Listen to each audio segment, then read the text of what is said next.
Today is July 3rd, 2006. I am Jessica Clark, the Teresa Mack Germans from Russia History Doctoral Fellow.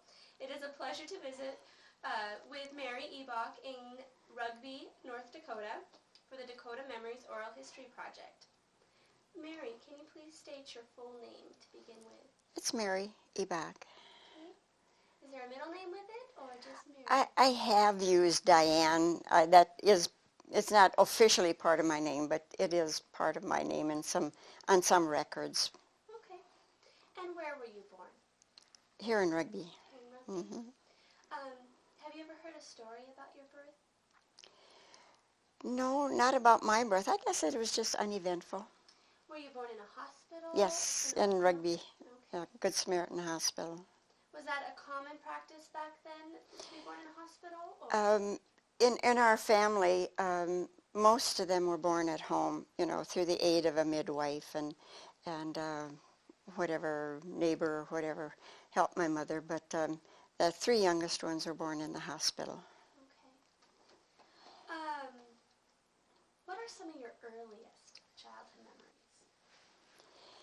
Well, I guess probably is because I was raised on a farm, that my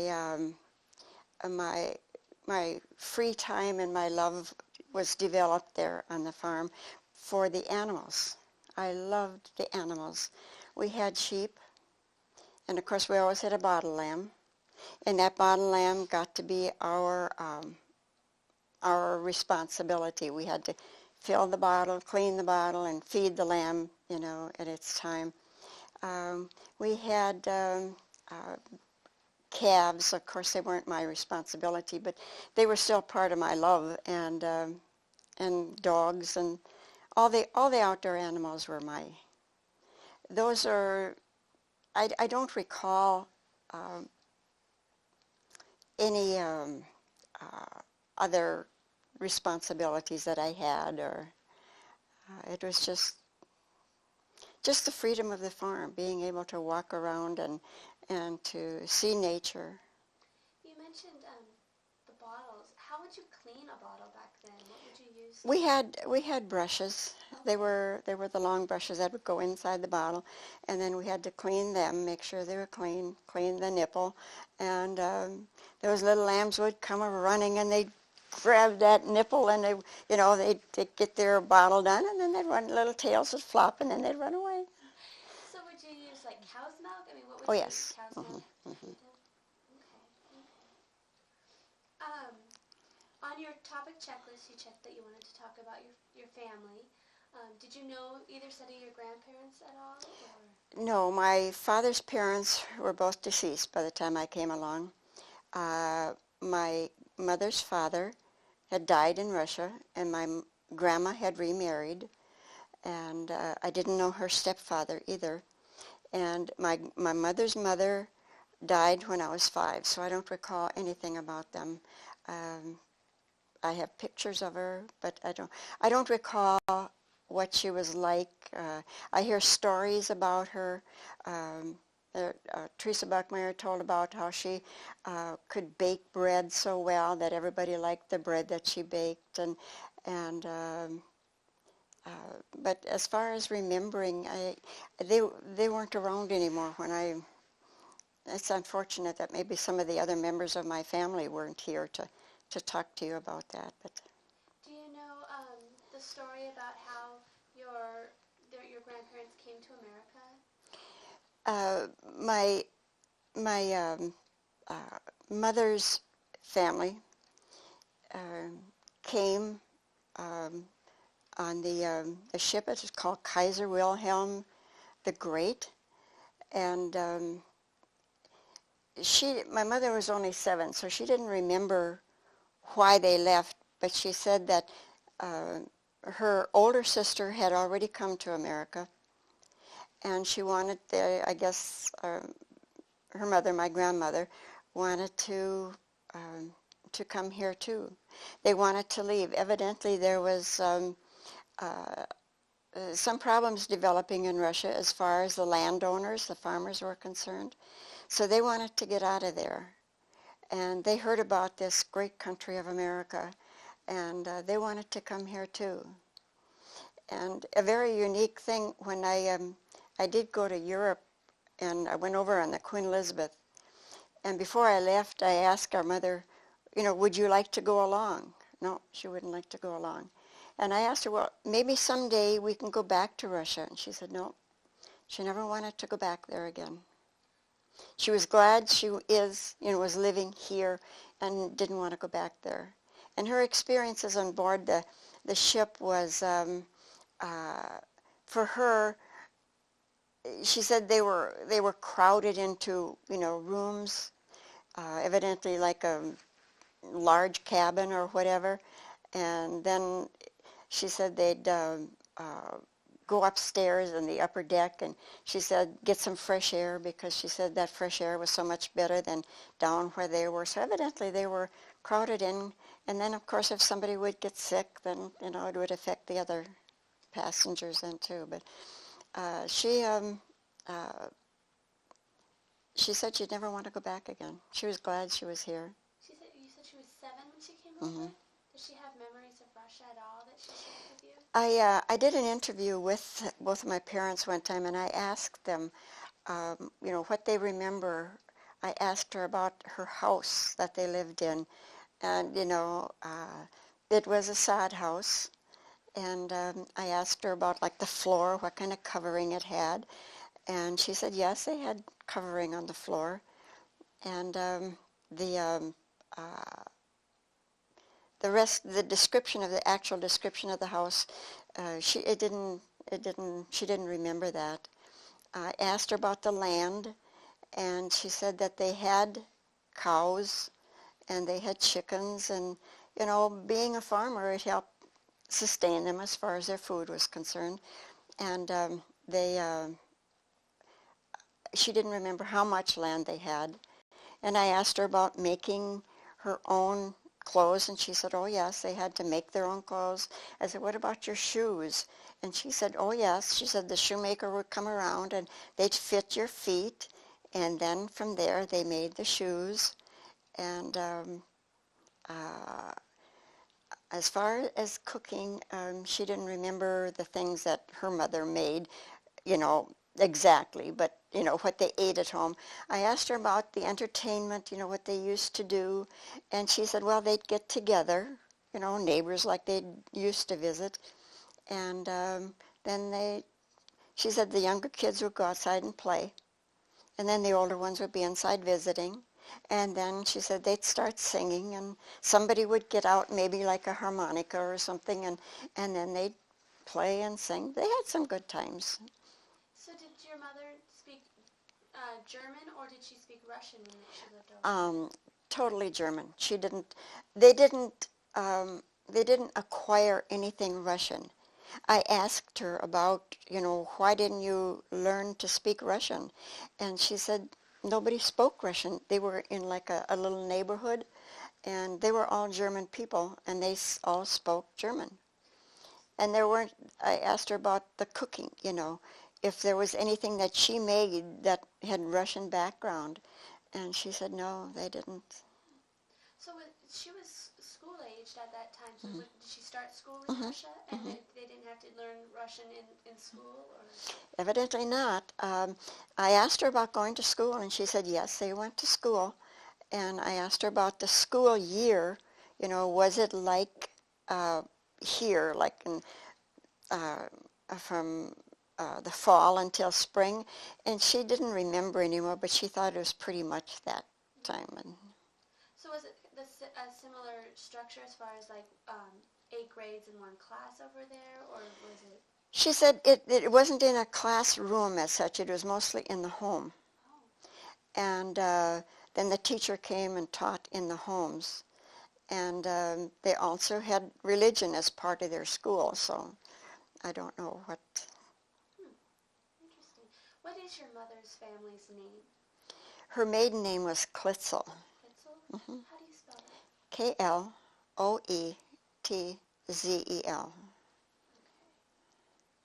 And then you had mentioned that your father also had memories of Russia?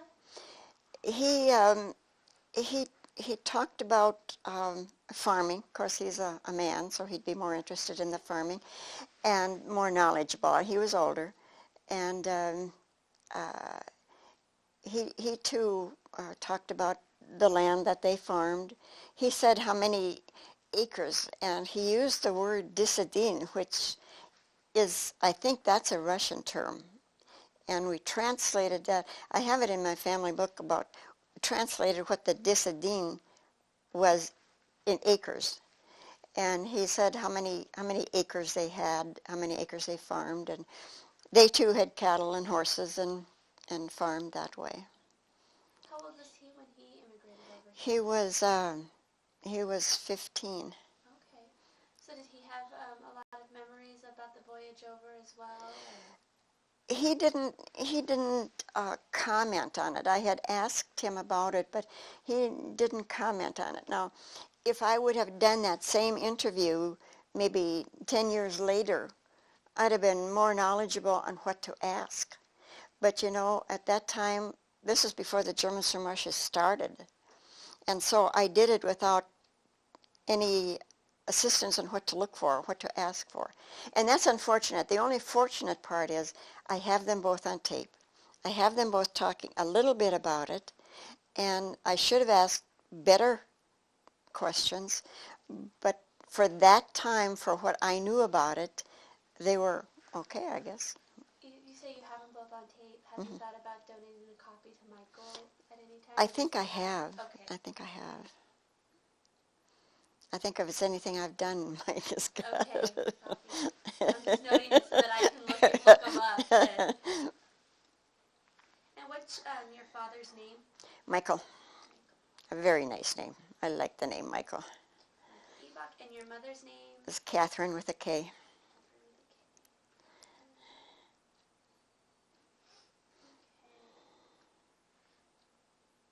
So you mentioned, that you learned a lot about your parents' history by doing an interview with them.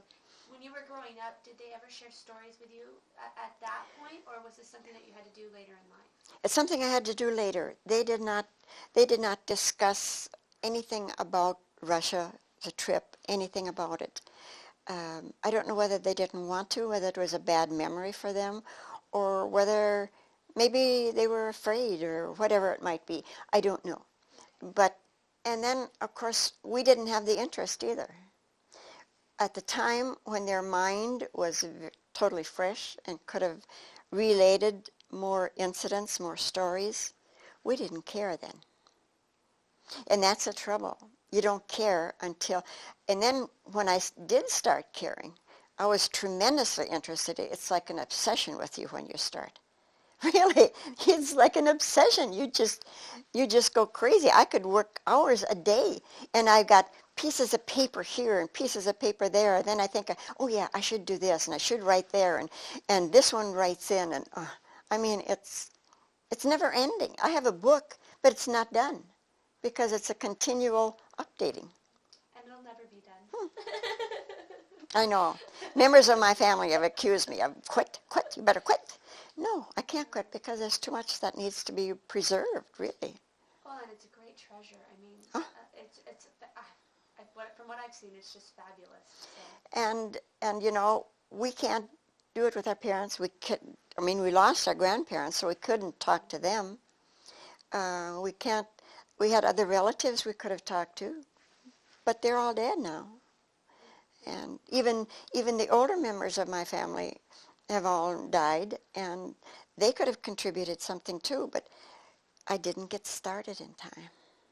Yeah, that's what, talking with Michael, he's really excited that we're doing this project so that we can get people get their memories recorded before it's too late.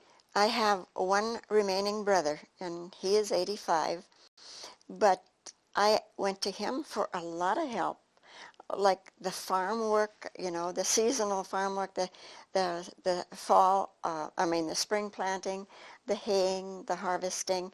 I even asked him how to harness a horse, because, that's something that they had to do. And I don't know, where do you start? What was the name of the harness? That this is a bit and this is whatever. And so he gave me all that information. I mean, it may not be of interest to anybody else, but it was to me. And someday it will interest somebody else. So I really believe that someday, you know, like you said, at the point in your life where it doesn't matter, but some point people reach that breaking point and everything matters, and sometimes it's too late. It is. So, nice. And so what I have, I got from my brother, and I probably could have gotten more, but even some of his memory has faded a bit. He talked about my parents had a still, and they made their own. I can tell it now because it's legal now. Yeah, now it doesn't matter. So. But they had their own the copper kettle and the copper pipes, and he said that when my dad had this, I think it was called a mash, you know, that made the liquor came from, Okay. and then they take the mash out, and then of course they took that out and fed it to the pigs, and he said we had drunk pigs when they were eating that mash. But so they did some interesting things like with that. So where did your parents keep the stove so that it would be hidden from? I am sure they kept it in the basement, or maybe in a granary somewhere where they could get to it. And when you were growing up, you never knew? No, we always had liquor in our house. My dad always had. He either had a brandy or a wine, and then, of course, the Everclear that's mixed, you know. Yes, I tried some yesterday. I thought so. I was hoping so. I was hoping so. It was quite tasty. Yes. And so we had the wine and that they made at home. How would you make wine? Again, that's something that some of the others would have to tell you about. I think they put it in a crock. We had these big crocks, you know, that they put. I don't know how they made it. I'm not too aware of that. The crocks that I am aware of that it was used for, my mother made sauerkraut in there. And she had another crock where she made pickled watermelons. She made a brine, and then she put the whole watermelon, you know, those little ones from the farm. She put those in that crock, and then we'd have pickled watermelon. And Can you tell me a little bit about how you would make pickled watermelon? I'm not able to tell you that. I was just one of those that consumed it. I'm not one that made it. So you did like it? No, she had that was used, the crock had many uses. Okay, the sauerkraut, I don't know how my mother made it. Like I said, all I know is that it was good. And it was available, and we didn't have to worry about going to the store and getting something that was too sour or, you know, not made right, because we grew up with an acquired taste for the way she made things. And if it didn't turn out the way she made it, it wasn't good, you know. So with the sauerkraut, since you didn't learn that, do you know how to make that now at all, or is that something that you my sister knows how to make it. Okay. I see, when I was growing up, because the older ones were around the house helping our mother, you know, with the washing and cooking and whatever else needed to be done, she'd tell me, you know, get out of bed, get out of the house, you know, go outside and play, get out of the way. And so I went outside and played. I mean, to me, that was a great choice. I didn't mind it. It wasn't a punishment at all. And because I wasn't around so much, you know, for her cooking and things, I didn't learn how to do her cooking. And so I had to, I had to pick up a recipe when I come home. I lived in Bismarck, and I'd come home and I'd have her make these things. And before she would make it, because she'd put it in her hand, throw it in. Before she threw it in, I'd measure it. Because if I hadn't have done that, we wouldn't have her particular recipe. I mean, there are cookbooks that include the foods that she made, but they weren't like hers. And I forgot what I was going to say. Would you say your mother was a great cook? She was excellent cook, because I used to be extremely amazed with her talent because I think, how do you know what to make? Every day, twice, because breakfast was simple. But twice a day, she had to think of something to make. And to me, that was an obstacle that I couldn't have overcome. But you find out later on that it's not that hard. But for me, I thought it was amazing. I was always amazed at my mother because she had the most beautiful bread. In fact, in the family book, I've got a picture of her bread. It was beautiful bread. People, they used to live at Balta, which was south of Rugby. And when they'd have like church dinners, she'd have to bring the bread. How often would she make bread each At week? least once a week. At least once A big batch of it.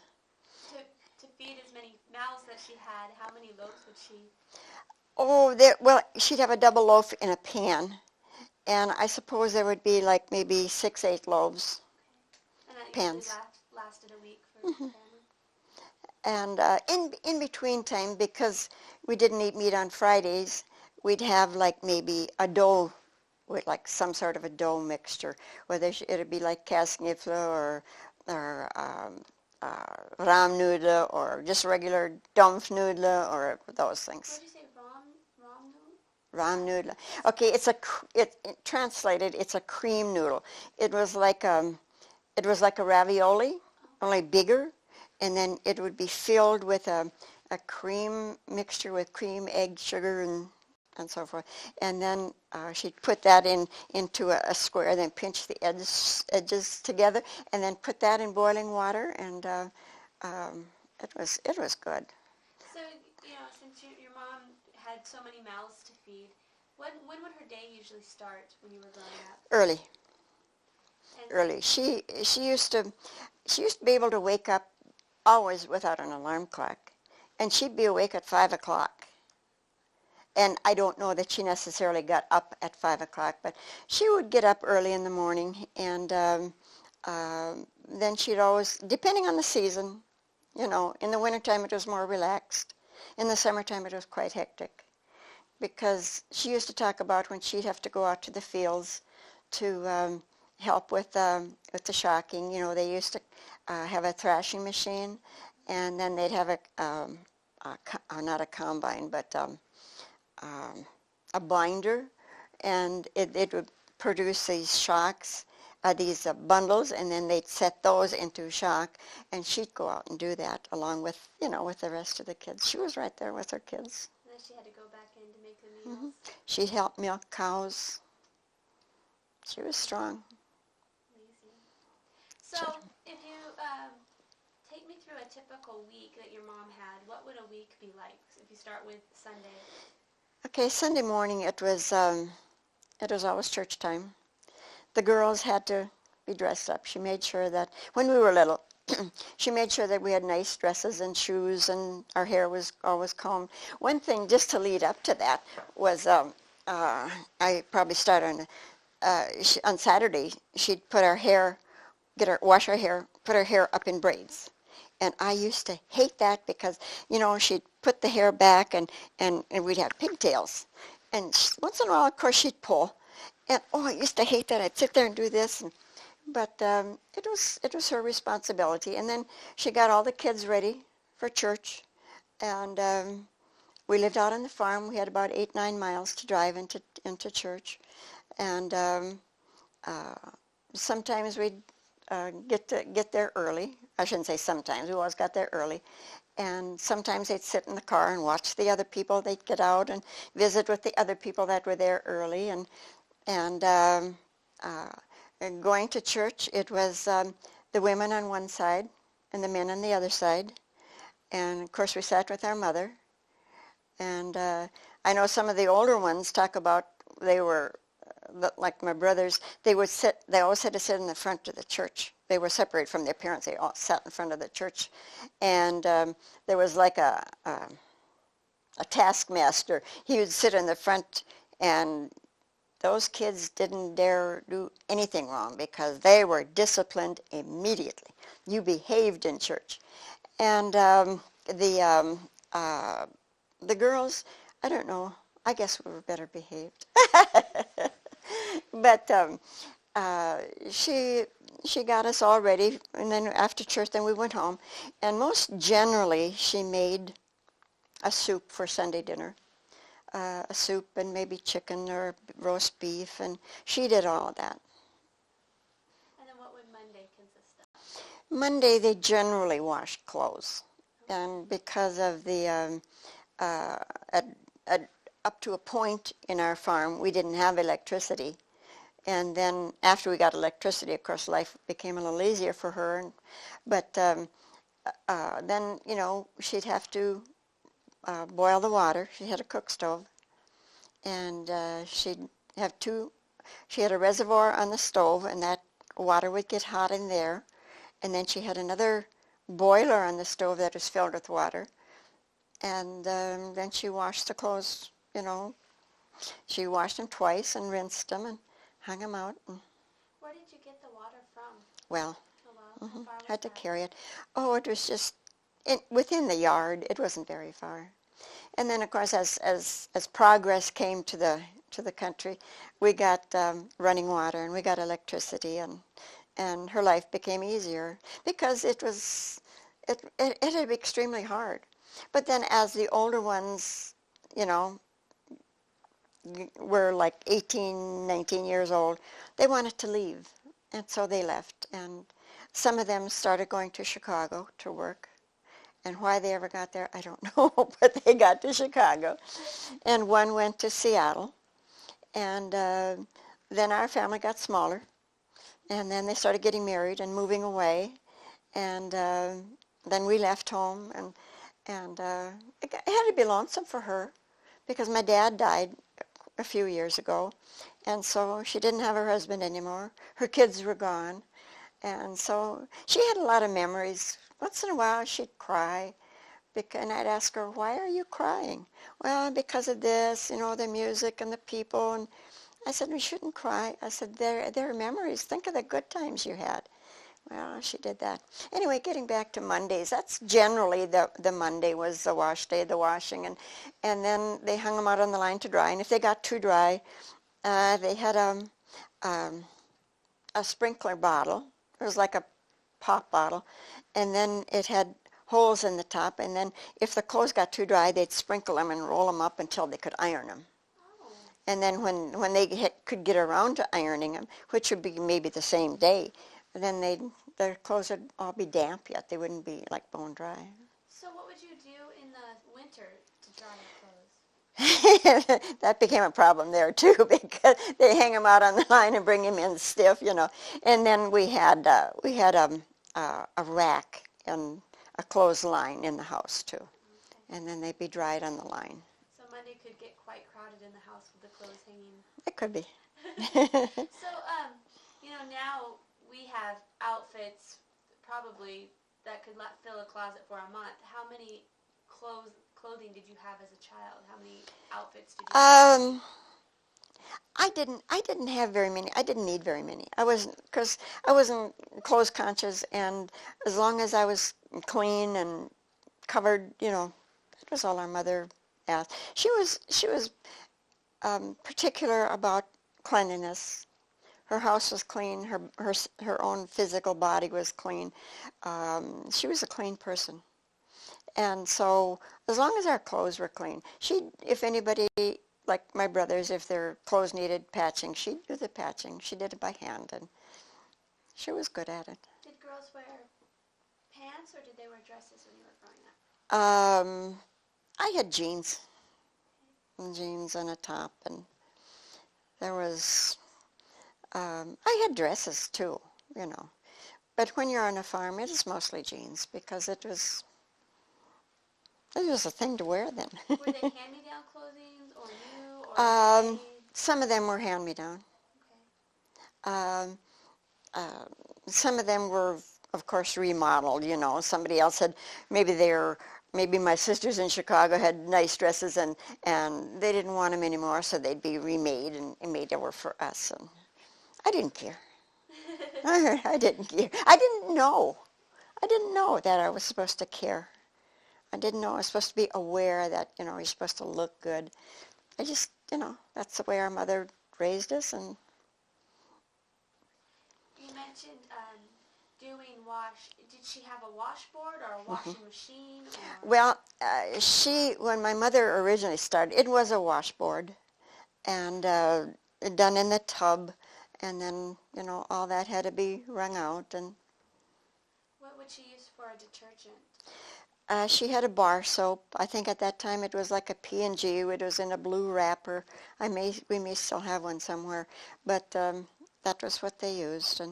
And sometimes I think maybe if it wasn't, if the clothes didn't get white enough, I think she used a lye mixture to get the clothes white. And the iron she had, I've got a little flat iron back there that she had several of those. I set them on the stove and they'd get hot. And then when the one you were using just got warm, then you'd set it back on the stove and take the one off the stove again and use that. Would it take a while for those irons to heat No, up? because the stove is constantly in use. So the stove top was always hot. So was the stove in the house, or was it a summer kitchen? No, or? ours was in the house. Okay. And in the summertime, of course, it would become more difficult because, you didn't need the heat in the house. And then by that time, we had another house that we did the outdoor stuff in, like we called it the milk house, and that was where the milk separator was in when they milked the cows, and that's where that was in, and all the utensils were in there. And we had another stove over in there, a bottle gas stove. Okay, so we've gone through Sunday and Monday. What about Tuesday? What would Tuesday typically involve? I'm not so sure, but there was one day when she did the baking. Okay. That may have been later on, but it was one day that was really devoted to baking. That's when she got up early. She mixed the dough, and she used the yeast. It wasn't the dry yeast; it was a package yeast. And then she'd get the dough ready and knead it down. And she was very proud of her dough. She was very careful about it, because one time I wanted her to teach me how to do it. And so I wanted to do the actual mixing so I could get the texture of it. Oh no, I didn't do it right. I didn't get the edge clean, and I didn't mix it right. And so she was very fussy. And of course, the end product, it showed it. I mean, she was careful about what she did. And then she baked it, and then she put it. It came in what was called a buckshis, in her baking pan. And that always went in on her bed and was covered with a blanket so the dough would stay warm. And then she'd go in there, uncover it, knead it down again. And I think she kneaded it down 2 or 3 times. And, of course, that made it light and helped it to raise. And she wasn't much of like a cinnamon roll person. With her dough, she had many uses. She would make like kuchen. And she always had the best kuchen because she put a lot of stuff on there. And then with the dough, again, depending on, she'd make like those dumpfnudel, which was made out of bread dough, and What's that? it's made out of bread dough, and you cut them like it'd be like in a finger size, and then she'd let them rise, and then when they were raised, so they looked like they were nice and light, and then she put them in a pan with some water, and covered them, and absolutely keep them covered. Because if you peek, then they fall. So you had to know just when was the right time to take the cover off. And then they'd be raised, and they'd be, maybe like about 2, 3 fingers big, and they'd be nice and fluffy. It'd be like a dumpling, but it's a lighter than a dumpling. And so that was one of the things she did with her bread dough. And like I said, with the kuchen. And then she had a dough. Right now they call them elephant ears, and she didn't call them that, but What did she called them schmutzkieche. Mm-hmm. And she'd take the dough and stretch it and pull it, until it was nice and thin, and then put it in fat, and they come out so crispy. Oh, they were good. They talk about Italians, liking dough food, but so do the Germans. So did the Germans. But we managed to survive. You know, she has a day for washing, a day for church, and a day for baking. Were there any other types of activities she would set an entire day for, or a good portion of the day? Well, probably a day when she would, do some canning, a seasonal thing again. Do the canning where she'd make pickles and beets and she canned fruit, peaches, pears, all of those things. And all of that was done on the stove in a kettle, and so maybe one of those days. Again, like I said, depending on the season, what was available. And we didn't, at one time before, we didn't have a freezer. And then, of course, as we did start having electricity and have a freezer, things became more easier. You could, pop things in the freezer and then make them later on. But she didn't have that privilege when she was, had her kids at home. Where would she keep food to keep it cool when you were growing up? We had a basement it was like a separate room, and that's where they kept like the potatoes and the canned food and things. So I take it with the canning, she had a rather large garden. Oh yes. She had all the usual vegetables, the carrots, the beets, the cucumbers, of course, and dill. You had to have dill, and potatoes. Had a large potato patch. Who would help her maintain the garden? Well, I think probably everybody took part in that, and I know we got talked into picking, because potatoes have potato bugs. We got talked into picking potato bugs, which is an awful job. But I mean, it's not a. Now I probably couldn't do it now, but then it's a bug, pick it off. So would the potato bugs, would they like just be sitting on the potatoes, or on the leaf? On the leaf. See, we pick them off and put them in a can, and then they got rid of them somehow. I don't know what they did after. See, we were in the assembly line. We were the ones that picked them off. What happened after that was somebody else's job. They had the easy job of getting rid of it. Yeah. Okay. You've talked a lot about what your mother did when you were growing up. Describe her character. What type of a person was she? She was a very easy, patient person. Like with cooking, I think it was easier for her to do it than it was, at least for me, to try and teach me how to do it. And that had some negative effect, because when I left home, I wanted to do things the way she did. And so I had to, you move into an apartment, you have to buy everything. You don't have any cooking utensils or nothing, so you had to buy everything. And my first bad, rude experience, I went to the store and I was looking for a rolling pin like Ma had. I lived in Bismarck then. I looked all over Mandan and Bismarck to find a rolling pin like Ma had. I could not find any. Ma's was a wooden one with one handle. And I thought that one handle was supposed to be significant for some reason, and I couldn't find a one-handled rolling pin, only to find out that she had two, but it broke off. So here I am stupidly going Bismarck and Mandan looking for a rolling pin like my mother had. I bet your mother got a kick out of that. Oh, and then I told a friend of mine about it, and they had gone to an auction sale, and they had found a little rolling pin, and she said, it had one handle on. She said, I got to buy that for Mary. So I've got a one-handled rolling pin that my friend got for me. But I wanted to learn how to make chicken noodle soup. And so I called her one day, and I asked her, I said, how do you make chicken noodle soup? She laughed. She thought that was a stupid question, how do you make chicken soup? And she told me. And so that was how I learned how to make things. I didn't learn from watching her, because I was always, go outside and play. Since you're the second youngest, was that maybe something because you were so young and you had older sisters, or was it just because your mom did all the cooking? Well, the older ones were helping her. Okay. And, you have enough help. They know what they're doing.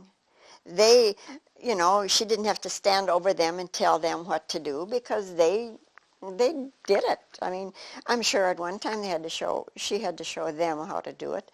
But, it just kind of became natural for them to do the way she did it. So they left the house knowing your mom's recipes and your mom's way. Okay.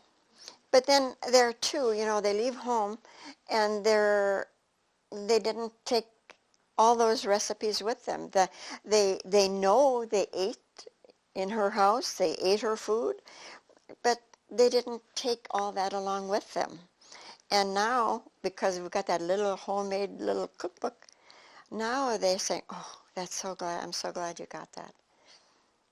Because, like I said, there are recipes for some of the foods we ate, but it wasn't the way Mom made them, so.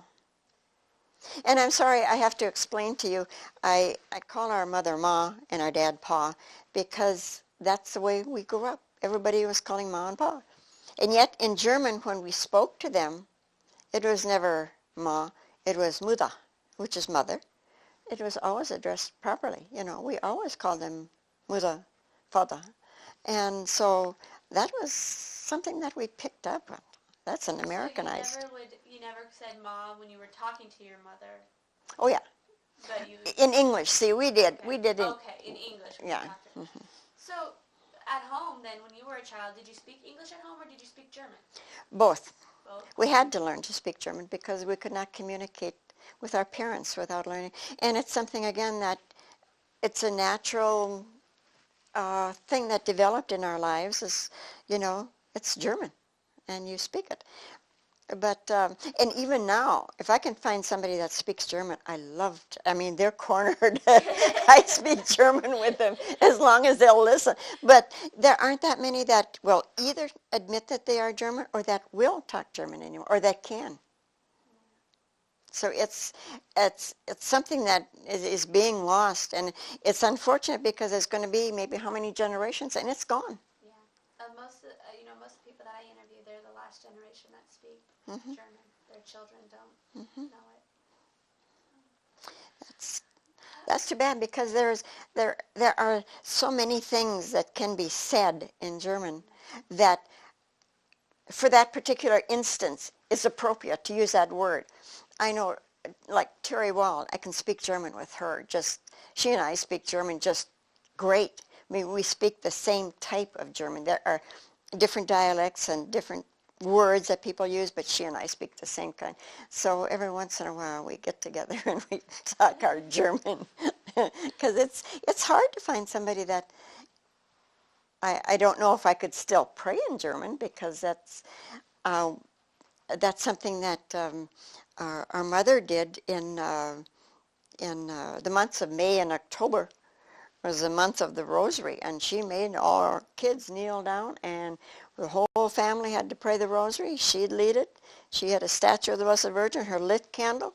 She'd kneel at the head of us, and the rest of us would kneel down, and we all had to pray the Rosary with her. So, there's no getting away from it. You did that in German. Were church services in German at all when you were growing up? No, it was Latin. Mm-hmm. You mentioned that you sat with your parents when you were going to church. My mother. Your mother. And but then when your older brothers were going to church, they set up with the children. Do you know about when that switched, that the children would start to sit by themselves? Yeah. I would say maybe about 15, 16, maybe before. Because it's kind of like they would always go to the front of the church and we wanted to stay more to the back, easy out. Okay. You've talked a lot about your mother's cooking. What were some of your favorite meals that she made? I liked her soup. She made an excellent, tasty vegetable soup. And she also made, in addition to the regular like beef vegetable soup, she made like a grüne which is made with the summer vegetables, the beet tops, the dill tops, the potato and, that. Those I liked. Her entire meal that she made that I liked, I guess I liked everything she made. Really wasn't a favorite that I had. Come butchering time, they made a blood sausage, and I never ate any of that. They made a head cheese, and I would maybe take that big a bite out of it. But those are some of the things that I didn't eat. But the rest of the family liked it, you know. But when I saw what went into blood sausage, it just didn't go down. So did you help with the butchering process at all, or? Oh yeah, as I was older, but when I was little, it's out of the way. We got stuff to do, and there's meat that has to be cut up and trimmed and taken care of. And what was the process to make blood sausage? I've never. Haven't you ever heard of it? I've heard blood sausage, but I've never asked anybody what it actually. They probably disgusted in a moment. I don't know if you want to know. Do I really want to ask this question now? I'm not so sure, but I think that they used the regular ground meat. And I remember when they butchered that my mother took a knife and a bowl and went out immediately when the pig was dead, she'd go out there and stab it and drain the blood out of it. And she'd take it and she'd keep stirring it so it wouldn't curdle. And then I think it was the regular ground meat that she used.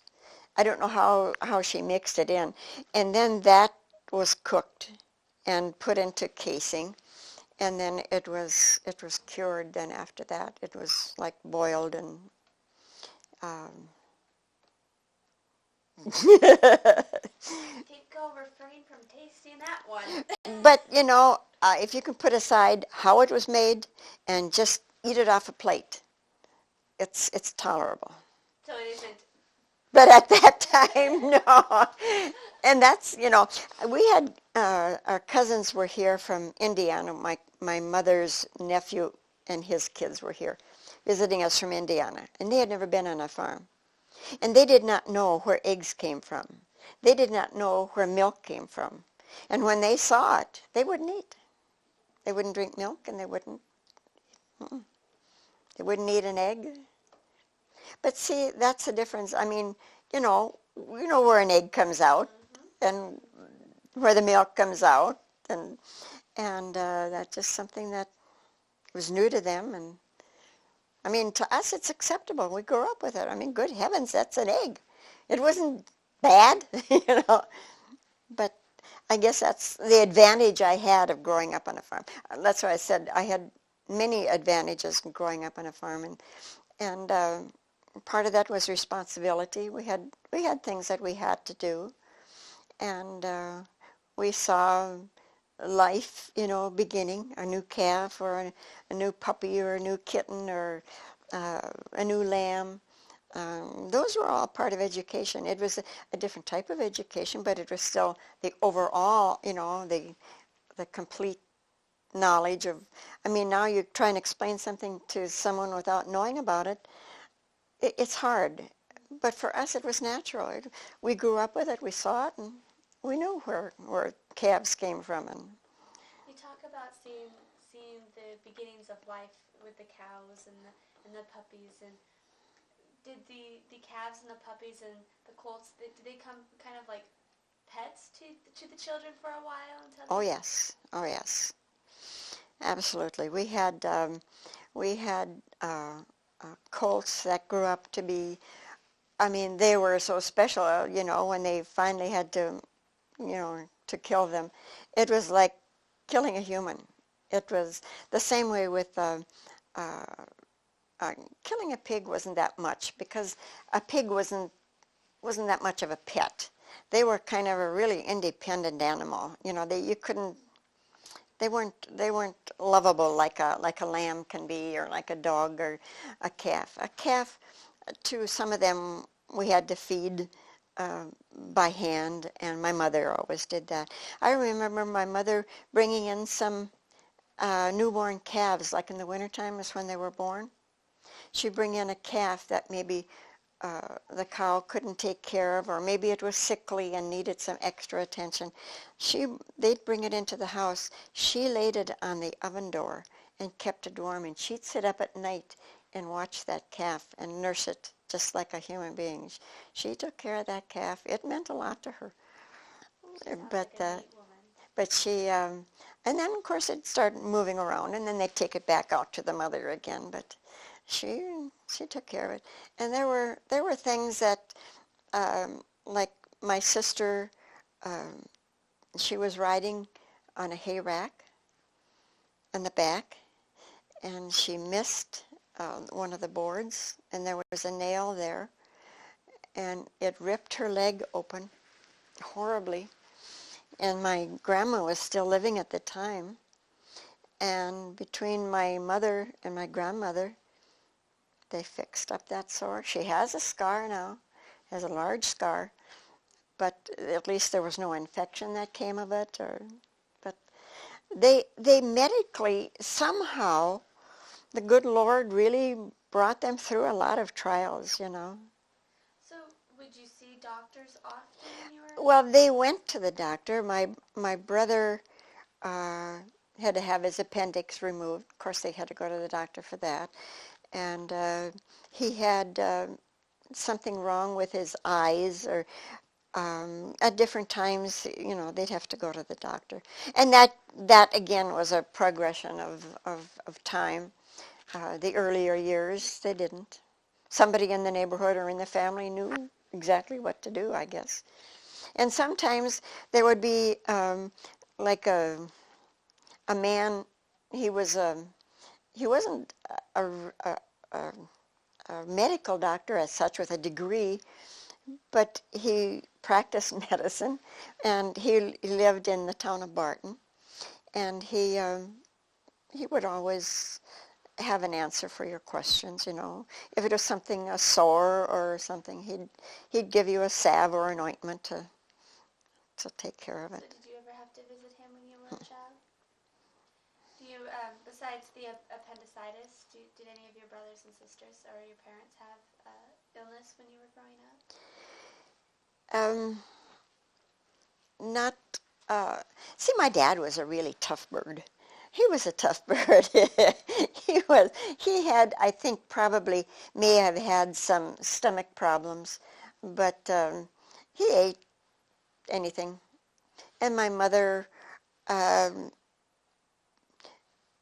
she was, again, because of a large family, she'd make sure that the kids sat around the table and had something to eat, and she'd sit back and wait most of the time. Sometimes she'd eat with us. Sometimes we'd have to encourage her to come and eat with us, because she always wanted to wait and make sure that everybody had enough to eat. Well, you know, when you're growing up, you dig in and you eat and you get away from the table. And there was poor Ma, you know. It's not that she ever went hungry, but there were a lot of times when she didn't eat with us because she wanted to wait and see. And most of the time she ate with us, but there were times when she didn't. There were 12 kids in your family? 12 kids at one table with your father? Or? Well, sitting around the table again was quite an experience. You come to the table to eat. You pray. You come to the table to eat. You don't goof off. You don't mess around. You don't say, I don't want this. You eat. And then you can go. But if anybody misbehaved, I had an older brother, and he was kind of like my disciplinarian. All he'd have to do was sit and look, you know, like that awful, awful look. He'd sit and look at you like, what are you doing? You stop that. He never said it, but his eyes spoke like, ooh, the back of my hand. But it was, he didn't have to do it long. He just, you know, look at you like, you know, what are you doing? And you don't mess up. One day, I remember very well, we were little, and we got the giggles. We sat there, we were eating, and we got the giggles. And my dad probably had it that day. Maybe he wasn't that short-tempered, but maybe at that maybe he had a bad day, made us leave the table until you stopped that giggling and, come to the table to eat. So he chased us away. We couldn't stop giggling. It was just, but I mean, he didn't beat us, or he just said, you come to the table to eat. They were very strict about that. You come to the table to eat. You can sit and talk. So talking was okay at this. Yeah. Oh yeah. And back and forth. But again, it was like a degree of seniority. Like the older brothers would sit and talk to each other about combining or haying or um, the boxing fight, or anything that they wanted to discuss. They were free to talk about anything they wanted to, and of course we'd sit there and we'd listen. A lot of times that's the best way to learn too, is to listen. You mentioned that you would sit down and eat, and then you could get up and leave. Did you have to ask to be excused, or was it just you finished and you? No, well, mostly the when everybody was done eating, you could get up and go. You didn't have to get permission, but it was kind of like an unspoken thing. You wait until everybody's done, and then you get up and leave. And then you can do whatever you wanted to. What about cleaning your plate as far as eating everything that's on your She plate? didn't really care about that. There were times when the old, oft-used expression, you eat your food, because there's people in, India that maybe would love to have that kind of food. Okay, but you couldn't convince me that I had to clean my plate. I don't care how hungry those people were. Get your own food. I couldn't finish. But she wasn't too strict about it. She'd just say, you should finish that. And once in a while, another thing that she had, once in a while, when she'd bake bread, it would get maybe darker than normal. Maybe she forgot, or maybe the oven was hotter, or whatever. Um, and so I didn't eat the crust that was maybe a little dark. You eat that, she said, that makes your cheeks rosy. You mentioned that you said a prayer before every meal. Do you remember what that prayer was? No, I don't. No? Unfortunately, I don't. But it was something that, I shouldn't say something, it was a prayer that had to be said. We couldn't sit down. Because she'd always say, Hanagabet, did you pray? We'd want to go sit down to eat. Did you pray? And she'd always, she'd be the one that led the prayer. And she always stood up. We could sit at the table if we wanted to, but she stood up when she led the prayer. With her prayer in the morning, most of the time in the morning, she'd get done with the breakfast, and she'd go into her bedroom, close the door, and get out her little prayer book. And she'd be in there maybe 15 minutes, and that was her day. She never started a day without her time alone with her prayer book. And she was hard on her kids, and I shouldn't say hard, I should say exemplary, as far as showing us, not telling us, but showing us what needed to be done as far as prayer life, how you behave in church, and the observance of the holy days of church, and you don't work on Sundays, and she was very, very strict about that. But were there other practices that were restricted on Sundays besides work? Well, there was just no work. I mean, you could cook. I mean, you could bake. So this looks like a good point. We'll just move into playing the song.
Zeichen der Liebe, doch sind sie nur die ewige Triebe.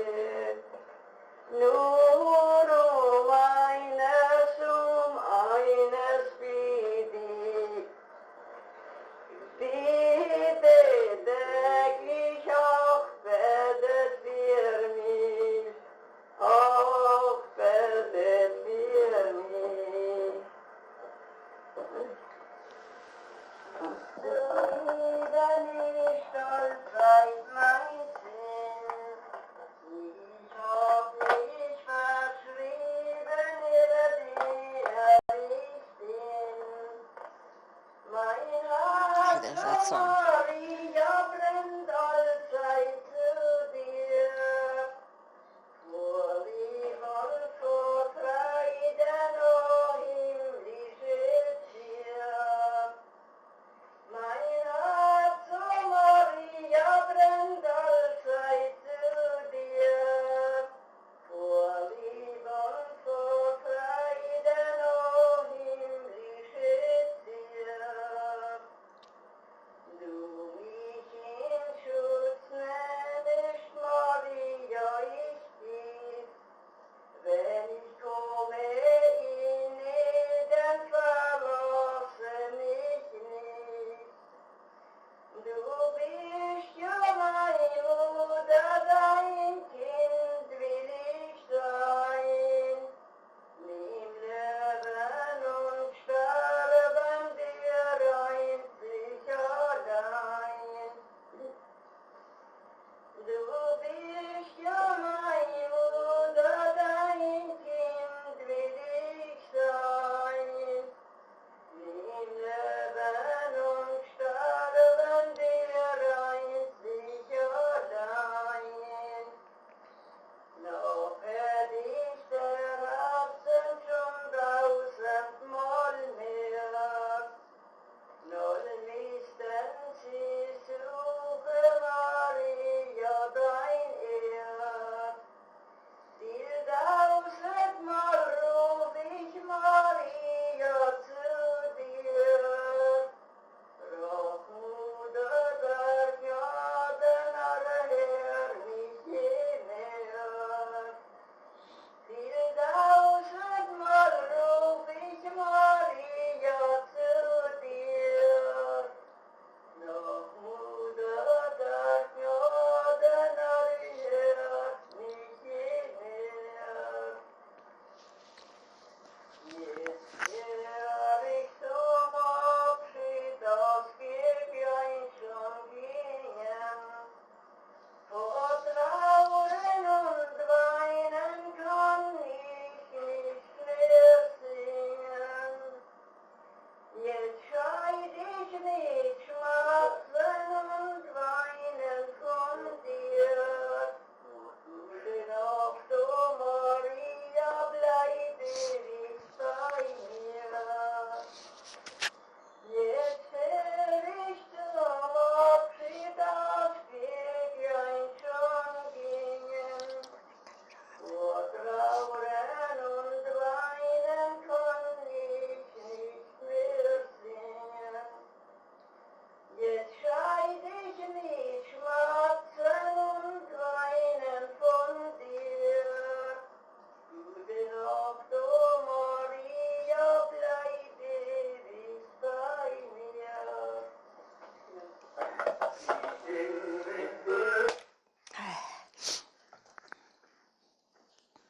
It does that to me every time. It's a treasure to have, though. When did you make this tape? Well, she died in 1986, so they're at least 30, 40 years ago. Okay. Who was singing in the background with it? This song she was singing by herself. The other one, I believe, was Pete Koenig. She used to go visit him because he liked to sing with her. He sang German too, and she knew the songs. But this time, like I said, her voice is really going bad, but she managed to keep up. The second song was just beautiful. Oh, it is. It gets me every time. And clarity of it was just amazing. Can you tell me what it was about? It's a song about the Blessed Virgin, to the Blessed Virgin, and what she's saying in there, you are my mother, and you watch over me and take care of me, and she looks to her, and when she sang that song, it was like she was just totally devoted. I mean, like there was nobody else in the room, like she was talking to that lamp, like that was the Blessed Virgin. It was almost unreal how she'd sing the song, and she'd get so wrapped up in it, and it meant that much to her, I guess, is how it turns out. But how often would she sing that song? Sometimes it seemed like more when she was nostalgic. It wasn't an actual. It's a prayer song, but she didn't use it in that way. For her, there would be a lot of times when she'd be like in her bedroom, and she used her bedroom like for an escape kind of, I think, and then she'd go in there, and that would be the song that she sang the most. And I have a sister that lives in Pittsburgh now, and the church that they belong to, in May they have sung this, and they have sung it in German. And I mean, you talk about waterworks. She bawls during the whole. But it's just one of those things that how significant it is to. I think there was I can't think of this singer's name from Harvey, Ron Volk. He sang that, and at a church festival. I think it was a couple of years ago, and Terry Wald came by and picked me up, and we went out to her church, and Ron Volk sang this song. I mean, the tears were, you just can't help it. It's one of those songs, you don't even think about it. They start singing it. Well, and I don't speak German, but it was just beautiful, and the way your mother sang, it was Yeah. It was touching. If I could get the words translated for you so you'd know why, or that it does mean so much to her because of the words. But what about the first song? What was that one about? The first song was, I wasn't around then when they did it, but when they lived at Balta, they used to sing this song on the way out from the church to the cemetery. The cemetery was only, it was within walking distance, so I would say maybe 6-8 blocks. And then they sang this song on the way to the cemetery and at the grave site. And it's about, you're saying goodbye to that person. And they talk about all. It's a sad song, but yet it has life to it. I mean, it's a story of life, really. And so I know they had him at my mother's funeral. The choir sang this song, but I was so wrapped up in other things I didn't even remember it. My sister said, well, yeah, they sang that at Ma's funeral, but I don't. You put that out of your mind, I guess. And no, she'd sing some happy songs. My dad, once in a while, would sing along with him, but he didn't do much singing. But when we have company, like some of our relatives would come, or especially the relatives, and then they'd start their singing session. We had a cousin that came up from Linton, and that guy loved to sing, and he loved to sing with our mother. And those two would sit there and sing, and we had a Ray Friedrich here in Rugby. He was a judge, and he started the Germans from Russia organization, and our mother was his mother. She was so special to him, and to Irene too, but she was so special. On her birthday, they'd come out to the farm, and they were there for her birthday, and then Ma and Ray would start singing, and then, of course, everybody would start joining in. But it could be a lively song. It wasn't just, the sad song or religious songs. They had lively songs. And that was... Did any anybody in your house play a musical instrument while No. people sing? No. So did the children sing along with your parents, or was it just your parents? A few of them did. Clara did, and because she sang with the German choir that they had here, and Carol once in a while, but the others didn't. I didn't. I can't sing with a darn, so you don't want me to hear. When I sing, I make sure there's nobody going to hear it. So I should not ask. Will you sing No, us a song no, on I will. camera? I will not join her with it. No, don't count on it. Okay. Well, we've talked a lot about your mother, and it sounds like you had a really close relationship with her. Mm-hmm. She was a pretty wonderful person. Mm-hmm. Let's turn to your father a little bit. What type of person was your father? He was a strong man, physically. To me, he was kind. To the older ones, he was more of a disciplinarian. He was intelligent. He may not have had a college degree, but he could tell by looking at the hayland how many haystacks it would produce. He could tell by looking at a field, by rubbing out the head of grain, how much per bushel that field was going to make. He was a common sense smart person. He could read and write, and don't try and put anything over on him because it's not gonna happen. He was at one time everybody seemed like had to borrow money to get started, and he was one of them. And my brother tells about he had to borrow some money. My dad had to borrow some money for land or whatever it was, and they got it paid back. And he went into the bank, and the banker had said something to him, and he called my dad a liar. And my brother said, Pop picked him up, sure, you don't call me a liar because I did what I said I did. And it got settled. So don't mess with him. But he was a kind, soft-hearted man.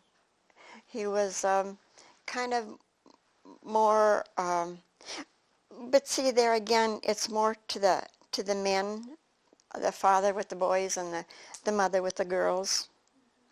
And so it wasn't a split family because we could do anything with our dad. And my brothers, worshiped their mother just like we did. But it was more of a taking sides type of thing without actually doing it. You mentioned that he was more the disciplinarian. How would he discipline his children? Sometimes he had to holler at you. He never got physical with me, with my younger sister, with the other ones either. The older ones he may have, but see, as you're growing into parenthood, you learn a lot of things, and by the time 6, 7, 8, 9, 10 come along, I say, well, yeah, sure, he didn't get by with it, but yeah, I guess this one can do it. And you ease up, and so they did ease up, and I think they number 11, they were do what you want. We used to when I was growing up, we'd go to they'd milk the cows and separate the milk from the cream, and then they take the cream to town and sell it. Well, Ma and Pa would go to town, on Saturdays, sell the cream, and Ma would take the cream check and buy the groceries. Pa would go into the bar, and in the back room they had a pool hall, and he and his friends would play cards. And so they would play their cards, and we'd go to a matinee. And we got to, and every once in a while I'd say, Pa, can I have a nickel, can I have a dime, can I have a quarter? He'll give you a quarter. Ma didn't see it, but he gave it to us. He hardly ever refused money. I mean, we weren't demanding because we didn't need a lot.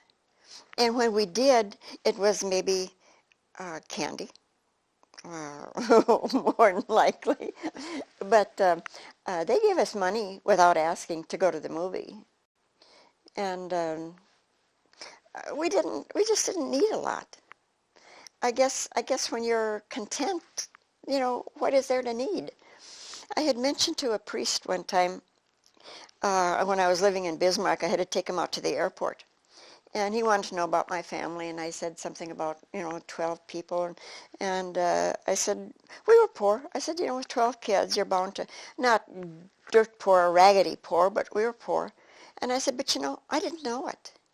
And he said, well, that's interesting. He said, never thought about that, being poor and not knowing you're poor. But see, we didn't want a lot because we had food, we had clothes, and to me, we had animals. What more is there to want? And as long as they could provide me with candy, what else is there to want? What type of candy did you have back then? It was, my dad liked these little pink, they're like a mint. They're the round mints. It's like a wintergreen. He had those. He'd always give us some of those. And we could have whatever kind. We could have gum, any kind we wanted. But we made our homemade candy, too. Oh, what type of homemade candy? I just made some last week, and it's gone. So don't ask for any. I see she ate it all before we got here. Oh, yeah, I'm a candy eater. A cup of cream, a cup of sugar, and 2 tablespoons of cocoa, and that's it. Cook it. Oh, it's good. And we had any kind of, almost anything we wanted. But like I said, when you're living on a farm and without access to getting into the stores where you see, and of course when I was growing up, they didn't have all the toys and, excuse me, like the TV things now. I'm sure my parents would have gone crazy with, buying things. But see, we didn't have that, so we had to make our own entertainment and our own happiness, and we found it. We had it. Did you make your own toys? No.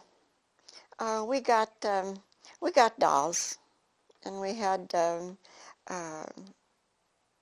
I guess it was just, we had, if anything happened, we had, we'd get these catalogs in the mail, the Sears and Wards and those, and it was like, flip open the book and this is the one I'm going to have, and this is the one I'm going to buy. I mean, in your mind, this is what you wanted, but you didn't obsessively want it. And they had the toys in there, but we didn't, we didn't really want it. It was just nice to see, I guess. But, so what type of toys were advertised in those magazines? oh, they had the mechanical toys. They had, you're asking me things that I'm supposed to remember. But no, they had the dolls and the doll houses and the doll dishes and the usual kids stuff. The traditional. Because it's not an era of where there was much electrical, Without electricity at that time, there was nothing that like toy trains and things like that. Didn't have that. I wasn't interested in a train, so.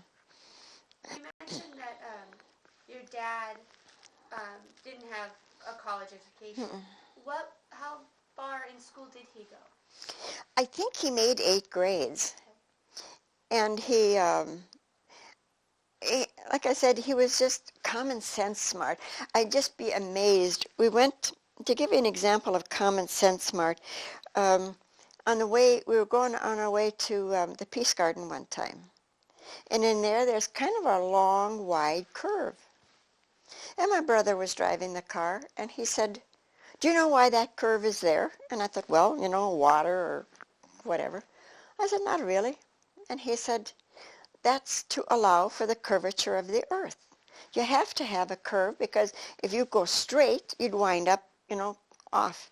And you have to make allowances for the curvature of the earth. And I was just amazed. He said, you know where I found that out? He said, Pa told me. Now, things like that. it's something that you really, it's not something you need to know, but how nice is it to know, really? Full of information. He had it. Was he had a sister that lived in Indiana, and she said they were having trouble with flooding there. And they had to call in all these feasibility studies and all these engineers, you know, to figure out what to do about the flooding. She got mad one day and she told one of the women at her coffee party, she said, you know, if my dad were here, he'd take a stick and make a path for the water to run away. She said there wouldn't be any problem. I mean, how he could simplify things instead of letting it create a big problem. And it may have been oversimplifying it, but nevertheless, sometimes common sense overrides, you know, all the engineering things. But A little more peace of mind. How about your mother? What level of education did she have? Did she have any? it was in the mid-grades, but I don't know to what. I think maybe it probably wasn't as necessary for them as it was for maybe the men. And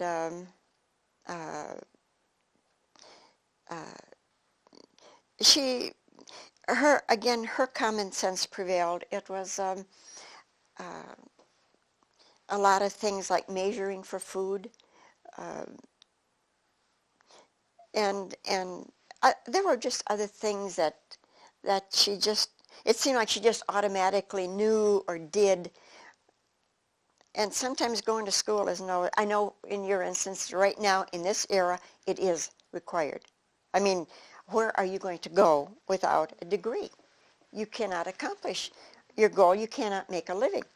Then it wasn't that necessary. So their education, they had books they read. I mean, she could read English. She taught herself. When she came here, you know, a young girl, she didn't know English. She picked that up, taught herself. She could speak with the best English people. I mean, she with a judge here in town was her best friend.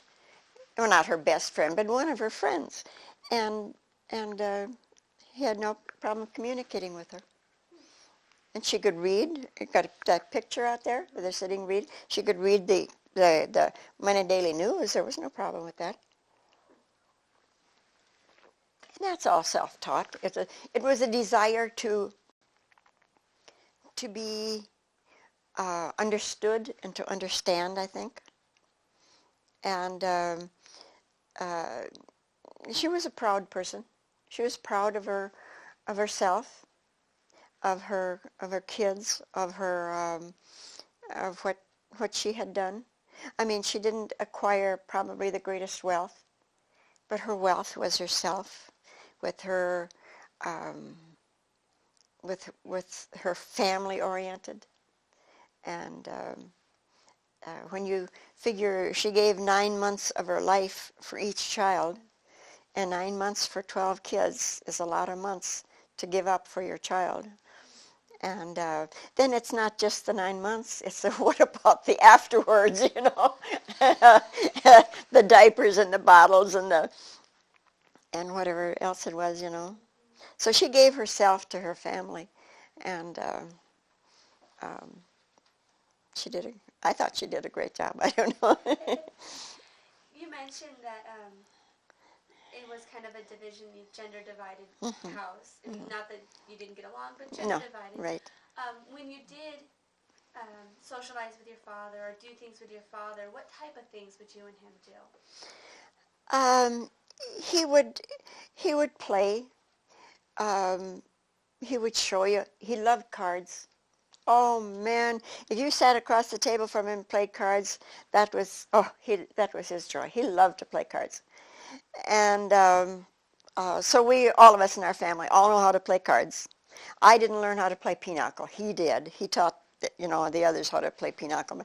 I just didn't care about pinochle. But he would be around the yard, and just, I guess you can't pinpoint something that is over a lifetime. That, it may be a statement that he made.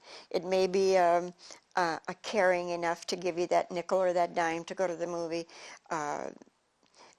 He wasn't that affectionate like some of them are now, but his affection was in caring, making sure that we had a place to live and clothes to wear. And he wasn't as, now this is probably something I shouldn't reveal, but he wasn't as religious as my mother was. It was easier for him to slough off than my mother. You'd never get by with Pa, yeah, you know. If you probably didn't feel like going to church, maybe you didn't have to. But so it wasn't as, but maybe that stemmed from her home life and his home life, you know. And but he did go. It's not that he did not go, but if it, you know, if it meant maybe I didn't feel good today, maybe I'll stay home, you know. I think I'll stay home. But it wasn't anything grave or serious that he objected to this or objected to that.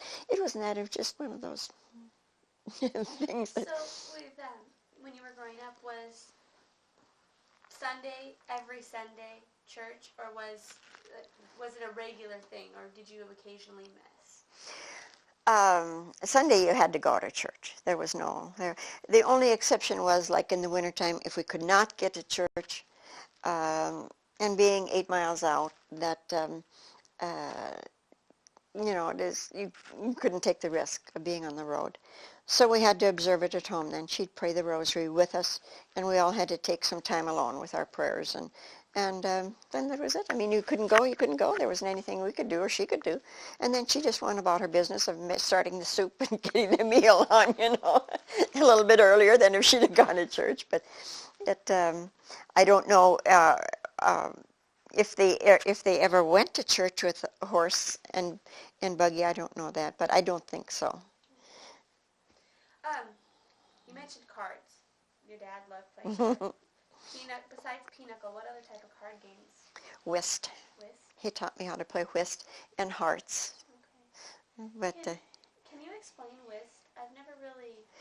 Well, he taught us like a three-handed whist, and then there's a four-handed whist when you play with partners.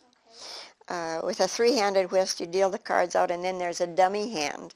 And like maybe I'll pick up this hand, and there is a trump. Let's say hearts is trump, and maybe I only got one heart.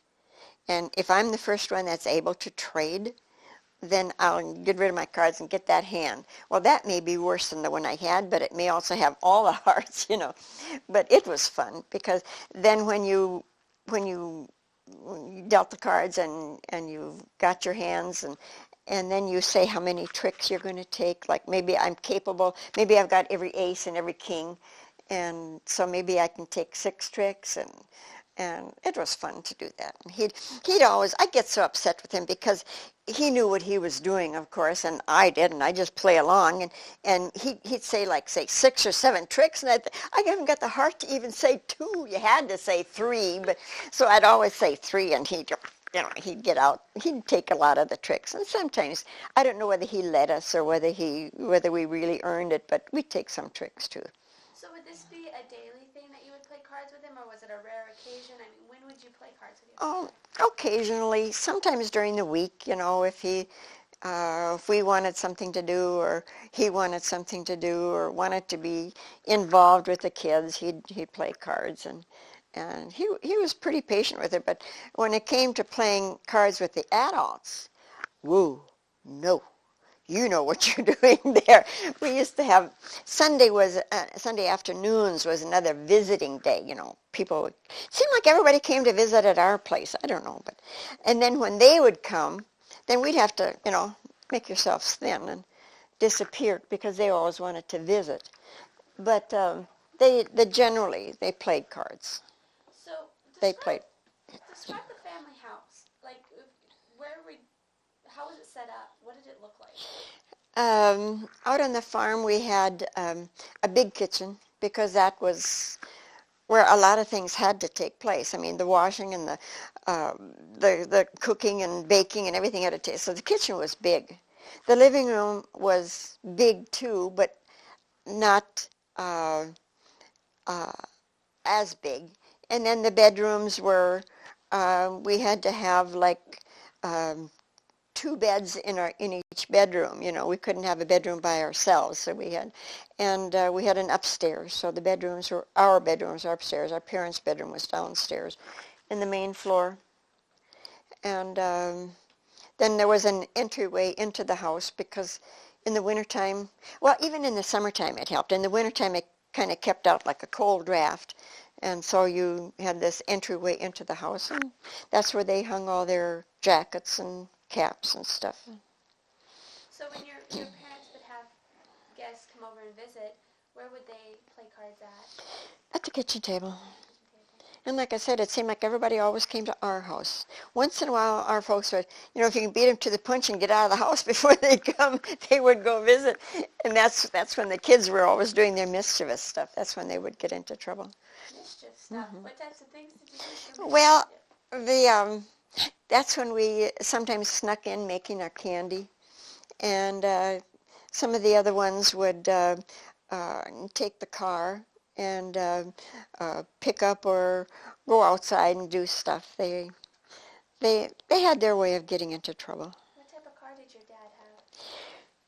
I think the first one that he had, I think, was a Model A. I'm not sure. Model A or Model T, I don't know. You mentioned having a couple beds in each bedroom. Would the children sleep in, would you have a bed to yourself, or would there be more than one person per bed? Depending on the time in life. Sometimes we had to share a bed. Sometimes as everybody started moving away, you got your own bed, and then you even got your own bedroom, you know. So you experienced But you grew up sharing. Not only the room, but the bed. So what type of mattress and comforter, what was that like back then? Well, our mother most always had geese on the farm. And in the summertime, she'd get her little chair out, get a little bag, turn those geese upside down, put the head under here, pull the down off. It was always the down, not the feathers. She'd all pull those poor geese, they'd have to walk around downless after she got done with them. But it made good pillows and quilts, because we had a lot of geese, and then from year to year, each, excuse me, and some of them she'd throw away as they got used too often, but she would make her own blankets. She'd have like a blanket and cover it with like maybe flannel and put another cover over it, and she made her own pillows. She made her own pillowcases, and the mattresses were, store-bought. The very early ones were made, they had corn husks, and I don't know, how they were made. I know they slept on them, but I don't know how they were made or how often they got changed or even how comfortable they were. But okay, so we've talked about your father and we've talked about your mother, and both of them seem to have very strong personalities. Mm-hmm. And, what was their marriage like? How would you describe them as a couple? well, they kind of had their own responsibilities in the family. I mean, he had his outdoor chores and she had her indoor chores, and so they weren't together that much. But when they were, it was friendly. They'd go visiting, and they. I don't see that there was. A child sees a parent different than they were living together. I'm sure they had days when they could have killed each other, but Don't we all? but it wasn't like, well, I'm going to take the kids and I'm going to go home to my mother. It wasn't. She never did that. And however bad it might have been, I don't know. She never. It didn't carry over to us. If it was something that they had a disagreement on, and I'm sure they did. I heard them arguing about things at different times, but I don't know right now. I couldn't even tell you what it might have been about, but I do recall that they had argued. But I mean, good heavens, they're human. You got good days where maybe I'm dead tired today, don't bug me type of a day, and I made bread all day and it's hot and I'm tired, just leave me alone. And So maybe they had days of conflicts, but that doesn't stay in my memory. So evidently it was something very minimal, and uh, it's their exemplary life that they gave us. It's you don't necessarily do as I say, you know, do as I do, you do as I say, and but they were. Of course, sometimes death seems to glorify people, but I don't know, you know, if I had them back now, I'm sure my attitude towards them would be much different than it was, because they, you know, you look at your parent as a parent, good heavens, they're not, you know, you have to be home by 9 o'clock and you got to do this and you got to do that. But then when it came time when you were an adult, you saw them differently and your tenderness came through to them. It's like, I wish I would have said this to them. I wish I'd have treated them nicer. Like, you know, like now I can talk about them, and I wish I could have them here to tell them, you know, the things that I have said about them, and I can't do it because I neglected to do it as a child. Um, Maybe by my being um, obedient, maybe that was a way of showing it. Um, um, Doing things that they wanted you to do, maybe that's a way of showing the return affection without it being affection, you know, kissy-kissy affection, you know. But uh, they were, they did things together all the time. They went to town on Saturday afternoons. They went to church. They went visiting. They went everywhere together. So it wasn't that my dad would run off and get drunk someplace. He didn't do that. Like I said, we always had liquor in the house, but none of us ever got drunk from it. She wanted us to drink that Everclear, but I didn't like the taste of it. I liked the brandy that my dad had. He'd have like a blackberry brandy, and oh, to me that was good. But it was sweet, and that Everclear wasn't sweet, so. You mentioned that your dad would go to the bar when you would have Mhm. town and play in the pool hall. And Mhm. back then, was it socially acceptable for women to go into bars? I'm sure it was. My mother didn't go in there. Okay. In fact, when it came time for us, like my mother would get tired of waiting. She'd get done visiting with her friends and done buying the things she needed, and we were out of the movie, and she'd say, go in and call your dad. Go in and call your dad. So I'd go in the back door of the bar, and he'd be sitting there. You know, those pool halls were dark, and they didn't need a lot of light when they were playing. And so I go in and call my dad, but you know they didn't run me out. Another thing my dad did that I never saw him do, but he loved to bowl, and I loved to bowl too. I loved to bowl, and they said, "Well, you must be like your dad." But then it wasn't called bowling. I think it was called kegling. I think, and he bowled left-handed, and I right left-handed. So I acquired a few of his Is traits. he write left-handed when he would write something? No. I think when he came here and learned how to write, I think everybody was doing it right-handed. So, They just did and at whatever. one time, like I have one brother that he was just naturally left-handed, and the teacher wouldn't let him write left-handed. I don't know what the stigma was about writing left-handed. It was natural for him. That's the way his body and mind functioned.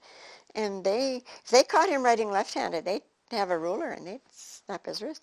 And he said before he died, there were times when he'd write a check or write something, sign his name to something. He said, don't watch me, because when you watch him, it made him nervous. He couldn't write, stemming back to the time that teacher made him write right-handed. You And mentioned bowling. Did they have like a place to go bowling in town, or yeah, where would you? yeah, it was a bowling place. What about the matinees? When you would go to the matinees, what type of movies were being shown at that time? You want to date me, don't you? The era was westerns. Westerns?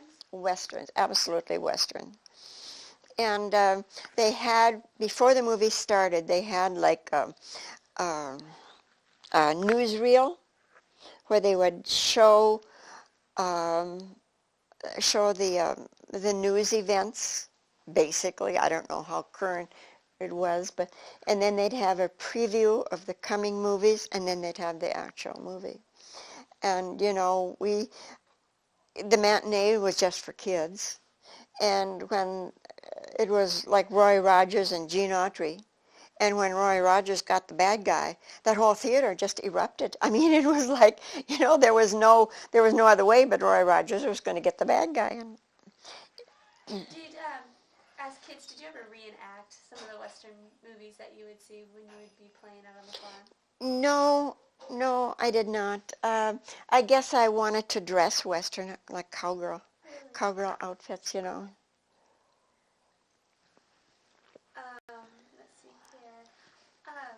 We talked about your parents, and they sound like they had a pretty good marriage. Mm-hmm. Do you know how they met?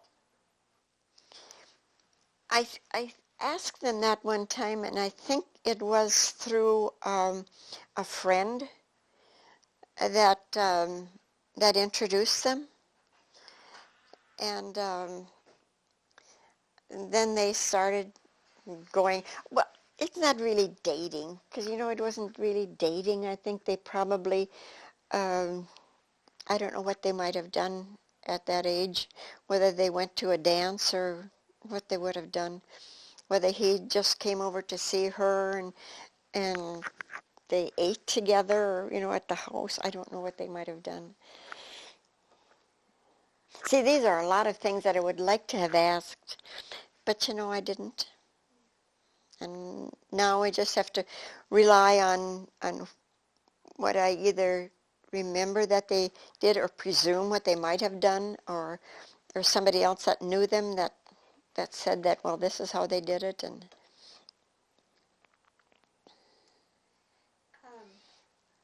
your parents, when they would go visiting or go to town or go on social calls, what would the kids do? Well, when they went visiting to their friends, the kids didn't go along. They had to stay home. When they went to town to go visiting, like we had relatives that lived in town, we'd go along and just kind of sit around and listen to everybody talk, and then they would serve lunch and we'd get cookies and Kool-Aid, and then we'd just wait for them to go home. There wasn't anything else that you could do, when you went with your parents, when you were little. And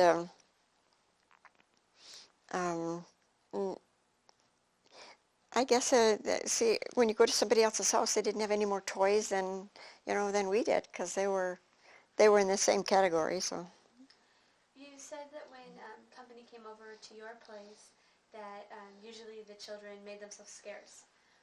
How would you do that? Where would you go? Well, they would basically start out in the living room, my parents and whoever would come. They'd be sitting in the living room visiting, and we either went upstairs or outside. And I don't know whether it was just a custom or whether they were discussing things we weren't supposed to know about. I don't know what they talked about. We never did find out because we weren't allowed there. But it's kind of funny, because as we grew older, their conversation changed too, because we could be in the same room, we could visit with their friends, and the whole life had changed then. But when we were little, it was like, no, you go outside or you go out upstairs or someplace. We've mentioned that you come from a large family. Mm-hmm. Can you give us the order of the children? You want their names? Yes. From oldest to youngest. Okay, Clemens was their firstborn.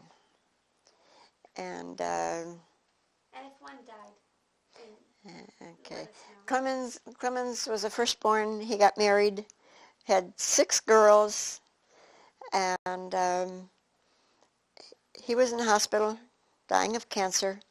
His wife was in the hospital giving birth to their baby, and my sister was in the hospital dying from a heart condition. So there were all those Ebachs in the hospital at the same time. But anyway, there was Clemens, and so his baby grew up without knowing her dad. And then the next one was John. John died from cancer John was my second dad. And then was Elizabeth. She was the second mother to the family. She was the cook, fantastic sewer, great personality, great caring person. She died of cancer. There was Matt. He served his country from 1942 to 1945. At that time it was called the Air Corps. He was honorably discharged. Then there was Lee. Lee was a beautiful sister. She was a very charming, gracious sister. She moved to Chicago, and for a short time she was a secretary. And then somebody had spotted her, and she was a professional model. And then she had a heart attack and wasn't able to pursue anything anymore. But she was, one of those deep beauties. It wasn't that you had to put on a lot of makeup. Her beauty was just radiant from her face.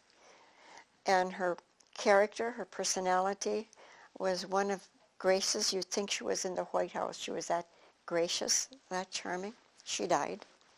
I didn't hardly get to know her because she moved to Chicago, and the only time I'd see her was when she'd come home in the summertime for her vacation. And let's see, we're down to Lee. And then Eve is the next one.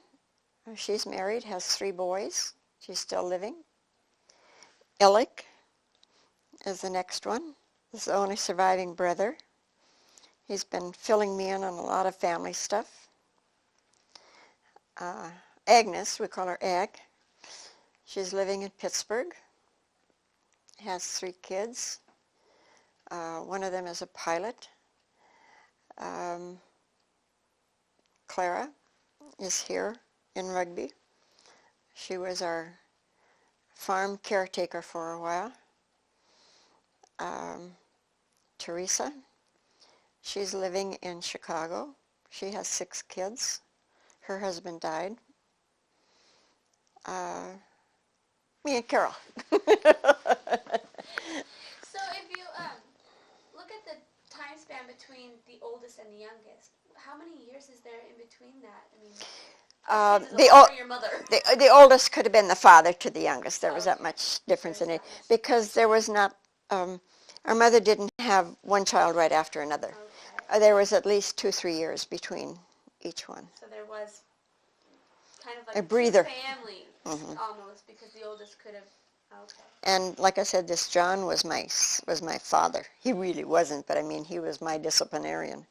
It was like a look from John was like, you better behave, without raising a hand, without saying anything. So when you were growing up, who was in the house when it was at its largest, when there was the most people in there? Because I imagine they weren't all in the house at the same time. No, and in fact, I don't remember when we were all home at the same time because the older ones started leaving and going to work. They wanted to get away. They wanted to get away, which is, think about it. You want to get away. And they did. And then they started getting their own jobs, and then they went on to Chicago. And so as far as all of us being in the house at one time, I don't know. I'm not old enough to know what it was like because it was that long ago. Who were you closest to out of your brothers and sisters when you were a child? That's not a fair question. That's not a fair question. I suppose probably my brother John.